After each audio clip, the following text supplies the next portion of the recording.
Sky edge YouTube ಚಾನಲ್ಗೆ ನಿಮ್ಮೆಲ್ಲರಿಗೂ ಸ್ವಾಗತ. ದಿನದ ಪ್ರಚಲಿತ ಘಟನೆಗಳಿಗೋಸ್ಕರ ಈ ಚಾನಲ್ನ ಲೈಕ್ ಮಾಡಿ, ಶೇರ್ ಮಾಡಿ, ಸಬ್ಸ್ಕ್ರೈಬ್ ಮಾಡಿ. ಈ ದಿನದ ಪ್ರಚಲಿತ ಘಟನೆಗಳು: ನರೇಗಾ ಯೋಜನೆಗೆ ಪರ್ಯಾಯವಾಗಿ ರೂಪಿಸಿರುವ ವಿಕಸಿತ ಭಾರತ ಉದ್ಯೋಗ ಖಾತರಿ ಮತ್ತು ಜೀವನೋಪಾಯ ಮಿಷನ್ ಮಸೂದೆಯನ್ನು ಲೋಕಸಭೆ ಮತ್ತು ರಾಜ್ಯಸಭೆಯಲ್ಲಿ ಅಂಗೀಕರಿಸಲಾಯಿತು. ಕರ್ನಾಟಕ ದ್ವೇಷ ಭಾಷಣ ಮತ್ತು ದ್ವೇಷಾಪರಾಧಗಳ ಮಸೂದೆ 2025ಕ್ಕೆ ಅನುಮೋದನೆ ನೀಡುವಂತೆ ಗೃಹ ಸಚಿವ ಜಿ. ಪರಮೇಶ್ವರ್ ಪ್ರಸ್ತಾಪಿಸಿದರು. ಜಲಜೀವನ್ ಮಿಷನ್ನ ಮಾರ್ಗಸೂಚಿ ಪ್ರಕಾರ ಅಗತ್ಯ ದಾಖಲೆಗಳೊಂದಿಗೆ ಪ್ರಸ್ತಾಪ ಸಲ್ಲಿಸಲು ವಿಳಂಬಿಸಿರುವ ಕಾರಣ ನೀಡಿ 16,863 ಕೋಟಿ ಅನುದಾನವನ್ನು ಕರ್ನಾಟಕಕ್ಕೆ ನೀಡದಿರಲು ಕೇಂದ್ರ ಜಲಶಕ್ತಿ ಸಚಿವಾಲಯ ನಿರಾಕರಿಸಿದೆ. ಬೆಂಗಳೂರು ಎಚ್ಎಎಲ್ ವಿಮಾನ ನಿಲ್ದಾಣವನ್ನು ವಾಣಿಜ್ಯ ಕಾರ್ಯಾಚರಣೆಗೆ ಮತ್ತೆ ತೆರೆಯುವ ಬಗ್ಗೆ ರಾಜ್ಯ ಸರ್ಕಾರದಿಂದ ಯಾವುದೇ ಪ್ರಸ್ತಾವ ಬಂದಿಲ್ಲ ಎಂದು ನಾಗರಿಕ ವಿಮಾನಯಾನ ಖಾತೆ ಸಚಿವ ರಾಜ್ಯ ಮುರಳೀಧರ್ ಮೋಹೋಲ್ ತಿಳಿಸಿದ್ದಾರೆ.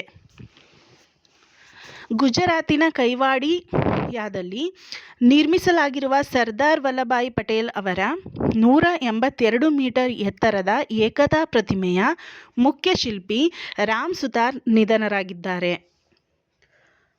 ಮಧ್ಯಮ ಶ್ರೇಣಿ ಕ್ಷಿಪಣಿ ಹೂವಿಟ್ಜರ್ ಫಿರಂಗಿ ಡ್ರೋನ್ಗಳು ಸೇರಿದಂತೆ $10 ಶತಕೋಟಿ ಗೂ ಅಧಿಕ ಮೌಲ್ಯದ ಭಾರೀ ಶಸ್ತ್ರಾಸ್ತ್ರಗಳನ್ನು ತೈವಾನ್ಗೆ ಮಾರಾಟ ಮಾಡುವ ಬೃಹತ್ ಪ್ಯಾಕೇಜ್ ಅನ್ನು ಅಮೆರಿಕ ಟ್ರಂಪ್ ಸರ್ಕಾರ ಘೋಷಿಸಿದೆ. ಸಮಗ್ರ ಆರ್ಥಿಕ ಪಾಲುದಾರಿಕೆ ಒಪ್ಪಂದಕ್ಕೆ ಭಾರತ ಮತ್ತು ಒಮನ್ ಸಹಿ ಹಾಕಿವೆ. ಈ ಒಪ್ಪಂದವು ಉಭಯ ರಾಷ್ಟ್ರಗಳ ನಡುವಿನ ದ್ವಿಪಕ್ಷೀಯ ಸಂಬಂಧ ವೃದ್ಧಿಗೆ ಹೊಸ ಭರವಸೆ ಮತ್ತು ಬಲವನ್ನು ನೀಡುತ್ತದೆ ಎಂದು ಪ್ರಧಾನಿ ನರೇಂದ್ರ ಮೋದಿ ಹೇಳಿದ್ದಾರೆ. ರೂಪಾಯಿ ಮೌಲ್ಯದ ಕುಸಿತದ ಬಗ್ಗೆ ತಾವು ತಲೆಕೆಡಿಸಿಕೊಳ್ಳುವುದಿಲ್ಲ ಎಂದು ಪ್ರಧಾನಮಂತ್ರಿಯವರ ಆರ್ಥಿಕ ಸಲಹಾ ಮಂಡಳಿಯ ಸದಸ್ಯ ಸಂಜೀವ್ ಸನ್ಯಾಲ್ ಹೇಳಿದ್ದಾರೆ. ಭದ್ರತಾ ಕಾರಣಗಳಿಂದಾಗಿ ಕಾರ್ಯಾಚರಣೆ ಸ್ಥಗಿತಗೊಳಿಸಿದ್ದ ಢಾಕಾದಲ್ಲಿರುವ ಭಾರತೀಯ ವೀಸಾ ಕೇಂದ್ರವು ಮತ್ತೆ ತನ್ನ ಕಾರ್ಯಾಚರಣೆ ಆರಂಭಿಸಿದೆ.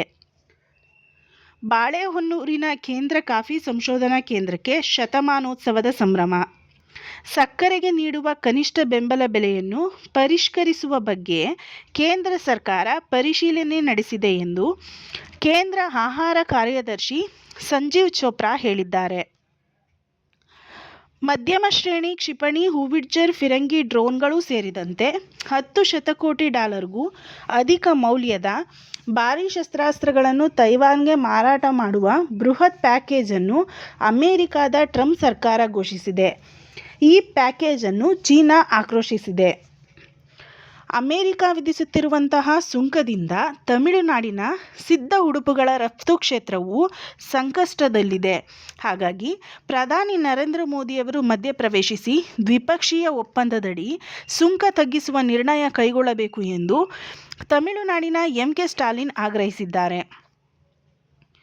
ಸೂರ್ಯಕುಮಾರ್ ಯಾದವ್ ನಾಯಕತ್ವದ ಭಾರತ ತಂಡವು ಅಹಮದಾಬಾದ್ನಲ್ಲಿ ನಡೆಯಲಿರುವ ದಕ್ಷಿಣ ಆಫ್ರಿಕಾ ಎದುರಿನ 5ನೇ ಕೊನೆಯ ಟಿ20 ಪಂದ್ಯದಲ್ಲಿ ಗೆಲ್ಲುವ ಭರದಲ್ಲಿದೆ. ಕುಸ್ತಿಪಟುಗಳು ರಾಷ್ಟ್ರೀಯ ತರಬೇತಿ ಶಿಬಿರದಲ್ಲಿ ಕಡ್ಡಾಯವಾಗಿ ಭಾಗವಹಿಸಬೇಕು.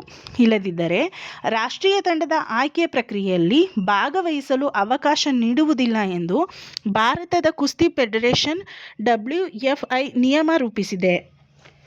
ಬೆಂಗಳೂರಿನಲ್ಲಿ ಟೆನ್ನಿಸ್ ಲೀಗ್ನಲ್ಲಿ ಸುಮಿತ್ ನಗಾಲ್ಗೆ ಜಯ ಸಿಕ್ಕಿದೆ. ರೋಹನ್ ಮತ್ತು ಡೇನಿಯಲ್ ಮೆಡ್ವೆಡೇವ್, ಡೆನಿಸ್ ಶಪೋವಲೋವ್ ಹಾಗೂ ಭಾರತದ ಯುಕಿ ಬಾಂಬ್ರಿ ವಿರುದ್ಧ ಜಯ ಗಳಿಸಿದರು. ಭಾರತದ ಅಗ್ರಮಾನ್ಯ ಡಬಲ್ ಜೋಡಿ ಸಾತ್ವಿಕ್ ಸಾಯಿರಾಜ್ ರಣರೆಡ್ಡಿ ಮತ್ತು ಚಿರಾಗ್ ಶೆಟ್ಟಿ ನಡೆಯುತ್ತಿರುವ BWF ವಿಶ್ವ ಬ್ಯಾಡ್ಮಿಂಟನ್ ಟೂರ್ ಫೈನಲ್ನಲ್ಲಿ ಗೆಲುವಿನ ಓಟ ಮುಂದುವರೆದಿದೆ. ದಿನದ ಕರೆಂಟ್ ಅಫೇರ್ಸ್ಗೋಸ್ಕರ ಈ ಚಾನಲ್ನ ಲೈಕ್ ಮಾಡಿ, ಶೇರ್ ಮಾಡಿ, ಸಬ್ಸ್ಕ್ರೈಬ್ ಮಾಡಿ. ಆ್ಯಂಡ್ ನಿಮ್ಗೇನಾದರೂ ಹೇಳೋದಿದ್ದರೆ, ಈ ವಿಡಿಯೋಸ್ನ ನೋಡ್ತಿದ್ದೀರಾ ಅನ್ನೋದಾದರೆ ನನಗೆ ಕಾಮೆಂಟ್ ಮೂಲಕ ತಿಳಿಸಿ. Thank you.